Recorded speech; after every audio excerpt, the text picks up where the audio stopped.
Hey everyone, welcome back. My name is John, aka the Tin Man Chef, and today we're going to be doing a very special dish. It's called risotto. You guys might have seen it done on Hell's Kitchen or any other cook show, and it may look like a very intimidating dish, but I can promise you it is the most easiest dish to make. I don't know how they mess it up. They're just dimwits, whatever. But let's go ahead and get started. All right, y'all, let's start out with 1.5 cups of Arborio rice. As you can see here, we also have our salt and pepper mixture. Then we're going to take 1 bunch of green onions, then also 5 to 6 rainbow carrots, making sure that we do still have the stems on them because we're going to use those stems to make our pesto. We also want to make sure that we have a bunch of parsley and basil, and we only want to use the leaves from them. The reason I am doing risotto for this recipe is because I used to make it all the time at the restaurant I worked at. I was even on the live news for teaching people how to make risotto with my head chef. Now we're going to need a lemon for zesting and juicing.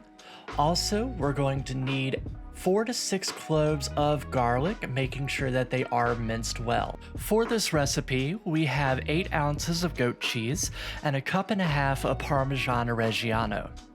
While we take the tops off of our carrots and save them for our pesto, did you know that risotto is one of the main rice dishes in Italy? Risotto is a northern Italian rice dish cooked with broth or stock until it reaches a creamy consistency without any cream. Risotto is a perfect base for making many delicious meals. Now let's go ahead and julienne our carrots. Julienne cut means that we are cutting them into 3 to 4 inch long matchstick shapes. My julienning could be better, but that's okay. We'll get better together. Now that we have got all of our carrots julienned, we're going to grab our green onions and we're going to separate the greens from the whites. We're going to cut the onions just where they start to transition from green to white.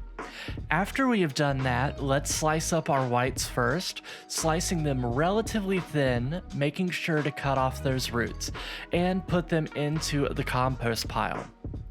Next, we're going to slice the green tops, and we just want to cut possibly halfway because we don't want all of them. We just want enough to be able to garnish the top of our risotto. Now that we're done cutting up our vegetables, let's go ahead and grate our Parmesan. We're going to use the big holes on the cheese grater. That's what she said. By the way, I see that most of you watching my videos are not subscribed. Make sure you hit that subscribe button with the notification bell to be informed when I post a new video. It only takes 2 seconds and is absolutely free to do, but it will mean the whole world to me. Plus, you'll see more delicious recipes from me. Now we're going to stuff our parsley, basil, and carrot tops into our food processor, making sure it all fits. And it should, because it always fits. If you don't have a food processor, you can use a blender or you could chop all of it finely by hand and mix it with some olive oil in a bowl. Make sure that you pour at least 1/4 cup of olive oil in the food processor to make sure everything is lubed up. You may have to give it a good shake to make sure that everything is getting chopped up well, but make sure that the lid is on tight when you do it, otherwise it may explode everywhere. Now let's take our tops off and add 1/2 cup of Parmesan Reggiano, as well as some lemon juice and salt and pepper to taste. Give it a good blend one more time, making sure that everything is making friends. And once we have mixed it up, you want to scrape down the sides so that we aren't missing any big chunks that will come back and haunt us later. Depending on how thin or thick you like your pesto, you can add more or less olive oil. I like mine to be a bit thick, so I won't add any more olive oil right now. Let's go ahead and start our risotto. Go ahead and put about a tablespoon of olive oil in a pan over medium-high heat. Once the pan is hot, throw the whites of the green onion in and let those cook for about a minute or 2. Once the onions are cooked up a little bit, we're going to go ahead and add our garlic and cook that until it is fragrant, giving it a good shake and stir. Next, we're going to add our carrots.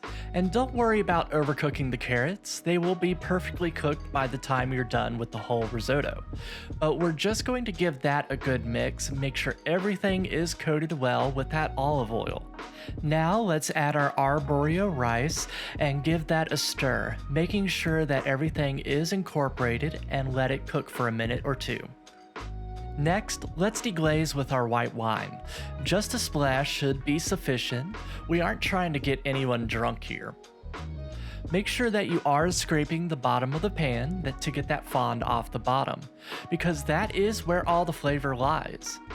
Now let's add our stock. I am using Better Than Bouillon vegetable stock, and this is about 1 quart of stock total. We'll add 2 cups at a time, making sure that the rice is partially covered, and we're going to bring it up to a high simmer till the liquid is absorbed by the rice.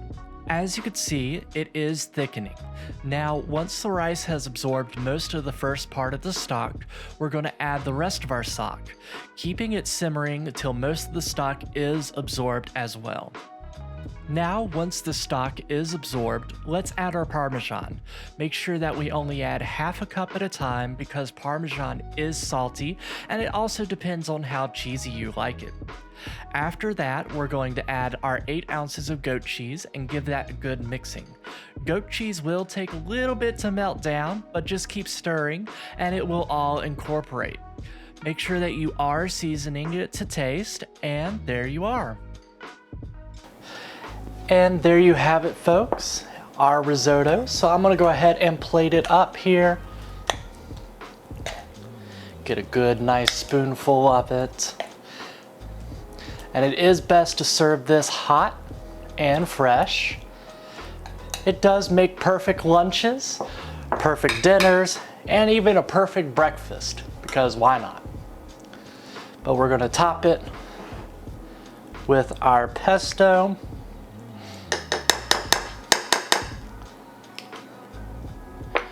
And then we are going to zest a lemon on top of it.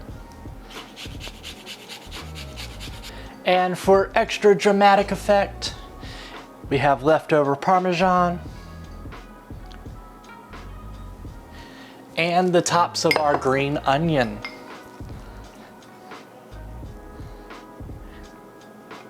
And there you have it, folks.